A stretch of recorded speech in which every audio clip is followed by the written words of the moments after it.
Bonjour, aujourd'hui nous allons parler de la demande provisoire de brevet. Bien, passons maintenant en revue les nouvelles demandes. Nous avons une sollicitation de monsieur de la société qui a un besoin de protéger en urgence son invention. Il a entendu parler de la demande provisoire de brevet et nous demande ce que nous en pensons. Non! Vous l'avez compris, nous ne sommes pas des fervents défenseurs de la demande de brevet provisoire et nous allons vous expliquer pourquoi. Tout d'abord, rappelons que le texte d'une demande de brevet doit respecter un certain formalisme. En particulier, selon la règle R612.3 du Code de la propriété industrielle, pour une demande de brevet, il est obligatoire de fournir notamment une description technique de l'invention et au moins une revendication. Là où les revendications constituent en effet une partie essentielle d'une demande de brevet. C'est en quelque sorte la définition de l'invention, réduite si possible à sa plus simple expression. Pourquoi essentielle ?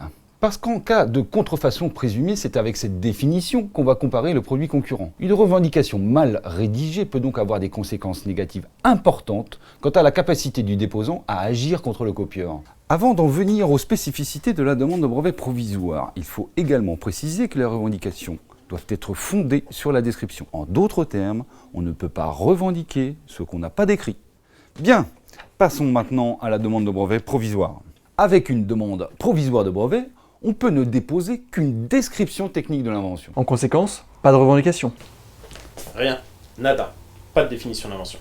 Oui, pas de revendication. Par la suite, une régularisation doit être effectuée pour que la demande de brevet devienne conforme, ceci dans un délai de 12 mois à compter du dépôt de la demande provisoire. Alors, où est le problème ? Ou le risque, plus exactement ? On l'a dit, seule une description peut être déposée. On a dit aussi, les revendications doivent se fonder sur la description. Alors je pose la question.